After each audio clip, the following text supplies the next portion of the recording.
Hello బస్టేస్, welcome back to చిన్న special vlog. So Telangana special Sankranti పిండి వంటలు ఎలా చేసేసుకున్నామో ఈ వ్లాగ్లో చూసేద్దామా. చూసే ముందు నా ఛానల్ని సబ్స్క్రైబ్ చేసుకోకపోతే సబ్స్క్రైబ్ చేసుకోండి, లైక్ చేయండి అండ్ షేర్ చేయండి.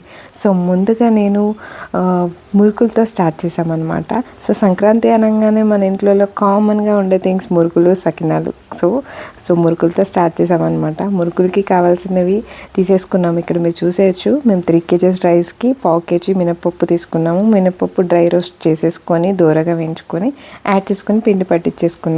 తర్వాత దానికి రుచికి సరిపడా సాల్ట్, కారము అండ్ అందులో కొద్దిగా నువ్వులు 2-3 table spoons and 2-3 table spoon of జీలకర్ర అండ్ సీక్రెట్ ఇంగ్రీడియంట్ వచ్చేసి ఒక 5-6 లవంగాలు, 5-6 ఎల్లిపాయలు మెత్తగా దంచేసుకొని కొద్దిగా వాటర్ మిక్స్ చేసుకొని దాన్ని పిండిలో యాడ్ చేసేసుకోవాలి. సో దట్ మనకి మురుకులు చాలా టేస్టీగా ఉంటాయి అండ్ లవంగం ఫ్లేవర్ తగులుతుంటే, ఎల్లిపాయ ఫ్లేవర్ తగులుతుంటే అవి ఇంకా అమేజింగ్గా అనిపిస్తాయి. అండ్ చాలామంది ఇక్కడ మురుకులలో కొందరు శనగపప్పు, శనగపిండి వాడతారు.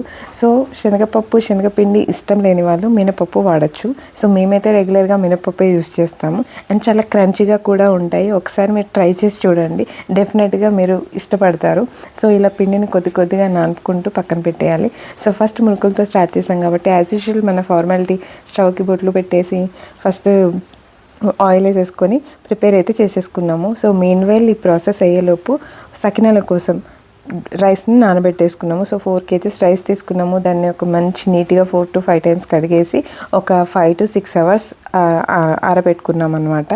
నానబెట్టుకున్న రైస్ని మొత్తం వాటర్ పోయేంత వరకు ఉంచుకొని ఆ తర్వాత పిండి పట్టించాలి. పిండి పట్టించిన తర్వాత ఇలా ఒక ఫ్లాట్ సర్ఫేస్ మీద వేసి అందులో నువ్వులు 50 grams, 100 grams ఓమా కలిపి మిక్స్ చేసేసుకున్నాం అనమాట. And salt according to your taste add చేసేసుకుంటే సరిపోతుంది. అండ్ సకినాలకు వచ్చేసి ఒకేసారి పిండి కలుపుకోకూడదు, కొంచెంగా కలుపుకోవాలి కాబట్టి దాన్ని అక్కడ అలా రెడీగా ఉంచేసాము. ఈ లోపల మేము మురుకులు ఫినిష్ చేసేద్దామని చకచకా వచ్చేసాము. సో పిల్లలతో మనం పిండి వంటలు చేయడం అంటే అంత ఈజీ కాదు. మాకైతే చాలా ఇబ్బంది అయింది ఈసారి. అందుకే మేము ఎక్కువ క్వాంటిటీ చేయలేదు, చాలా తక్కువ క్వాంటిటీతోనే ఫినిష్ చేసేసాము. సో ఇలా మురుకులు స్టార్ట్ చేసేసాము. ఇప్పుడు మురుకులకైతే లేటెస్ట్ ఈ మిషన్ వచ్చింది. సో దీంతో రౌండ్గా తిప్పేసుకుంటే ఈజీగా అయిపోతుంది. అప్పట్లో అయితే ప్రెషర్గా చేసే మురుకులది ఉండేది కదా మిషన్, దాంతో అయితే కొంచెం బలం పెట్టాలి. దీంతో అయితే ఈజీ. సో నేను మా సిస్టర్ కలిసి హాఫ్ టైం తను, హాఫ్ టైం నేను, అలా ఇద్దరం కలిసి చేసేసాము. చూసేయచ్చు, ఇది అంతకు ముందుది, ఇప్పుడు లేటెస్ట్ వచ్చింది ఇది. దీంట్లో అయితే మరల్లో కొంచెం పిండి ఇరుక్కోకుండా ఉంటే సరిపోతుంది, తొందరగానే అయిపోతాయి. అండ్ మేమైతే ఎప్పుడు మురుకులు చేసినా సరే ఎండ్ ఆఫ్ పిండి దగ్గరికి పడే టైంకి మాత్రం ఎప్పుడు మురుకుల్ని క్లోజ్ చేసేస్తామన్నమాట. కొద్దిగా ఆనియన్స్ కట్ చేసేసుకొని అందులోనే సాల్ట్, ఇంకొంచెం చిల్లీ పౌడర్ వేసేసుకొని దాన్ని కలుపుకొని పిండిలో కలిపేసి ఆ తర్వాత వాటితోని పకోడీ చేసేస్తామన్నమాట. సో దట్ అవి చాలా టేస్టీగా ఉంటాయి. మనం రెగ్యులర్ చేసుకునే శనగపిండి పకోడీ కన్నా ఈ మురుకుల పిండితో చేసే పకోడీ చాలా అమేజింగ్గా ఉంటుంది. ఒకసారి మీరు ట్రై చేసి చూడండి, డెఫినెట్గా మీకు నచ్చుతుంది.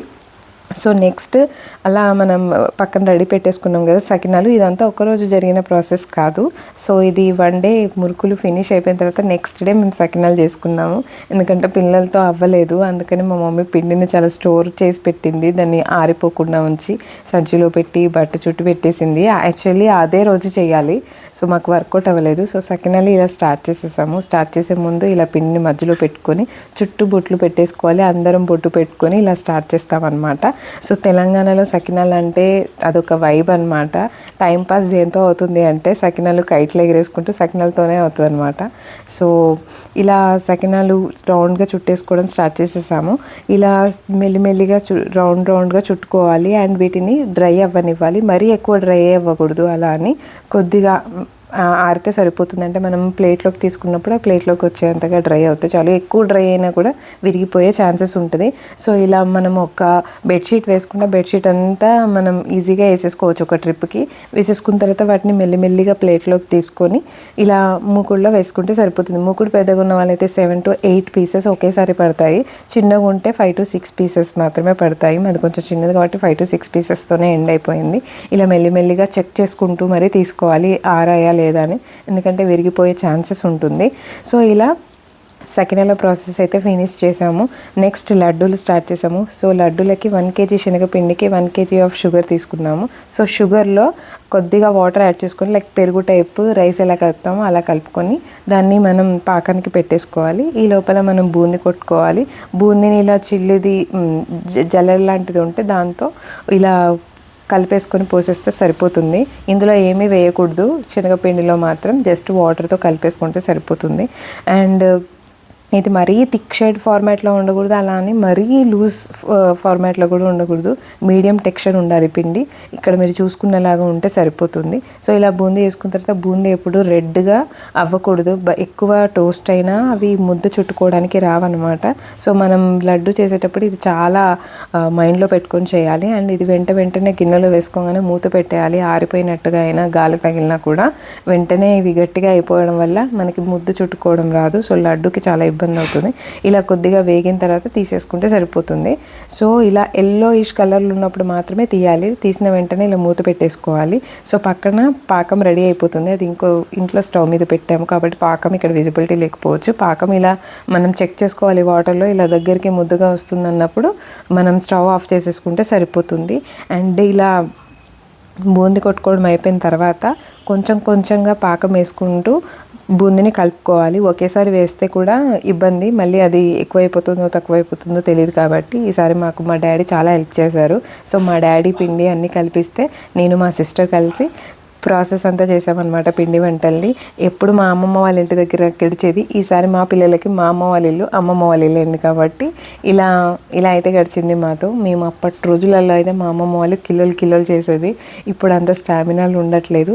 సో లడ్డూలు అయితే ఇంత అమేజింగ్గా వచ్చేసాయి. అండ్ అది వేడిగా ఉన్నప్పుడు మాత్రమే ముద్ద చుట్టుకోవాలి, మరీ ఎక్కువ చల్లనియద్దు. తర్వాత వెంటనే మేము అరిసెలకి స్టార్ట్ చేసేసాము. సో నైట్, ఎందుకంటే అరిసెలు నైట్ టైంలో చేస్తే ఎవరి డిస్టర్బెన్స్ ఉండదు. సో దట్ ఎవరు సౌండ్ లేనప్పుడు, ఎవరు చూడనప్పుడు, తొక్కనప్పుడు చేయాలి. మా మమ్మీ పొద్దునంతా అయితే పిల్లలు ఏడుస్తూ ఉంటే కూడా అరిసెలు రావు అని చెప్పి మార్నింగ్ చేయనీయలేదన్నమాట. ఇలా నైట్ టైంలో స్టార్ట్ చేసాము. సో అరిసెలు అయితే ఈసారి ఫస్ట్ టైం ఒకసారి చేస్తున్నప్పుడు అంత డిస్టర్బ్గా అనిపించింది, సరిగా రాలేదు. ఓవరాల్ అయితే సరిగా వస్తాయో రావో అని టెన్షన్ పడ్డాము. ఎందుకంటే చాలామంది ఉన్నాం కదా, తొక్కుడు పడితే కూడా రావంటారు. సో అరిసెలు చేసేటప్పుడు ఇవన్నీ మైండ్లో పెట్టుకోవాలి. ఎక్కువ మాట్లాడకూడదంట కూడా చేసేటప్పుడు, దానివల్ల కూడా అరిసెలు రావంట. ఇలా అరిసెలకి కేజీ పిండి తీసుకున్నాము. దానికి 750 or 950 grams ఆఫ్ బెల్లం తీసుకున్నాము. సో ఇలా బెల్లం పాకంకి వచ్చిన తర్వాత కొద్దిగా యాడ్ చేసుకుంటూ దాన్ని కలిపే ఇలా చేసుకున్నాము. కొద్దిగా పిండి వేసుకుంటూ కలుపుకోవాలి. అరిసెలకి ఎప్పుడు ఒకేసారి పిండి వేయకూడదు. అండ్ బెల్లం పాకంలో ఉన్నప్పుడు 2-3 tablespoons ఆఫ్ నెయ్యి వేసుకుని పాకానికి పెట్టుకోవాలి. కొద్దిగా వాటర్ వేసుకోవాలి బెల్లం పాకం అప్పుడు. నేను ఇక్కడ విజువల్లో చూపించలేకపోయాను, ఎందుకంటే అప్పటికి చాలా లేట్ అయిపోయింది. నేను అటు ఇటు వెళ్తూ ఉండడం వల్ల వీడియో సరిగా క్యాప్చర్ చేయలేకపోయాను.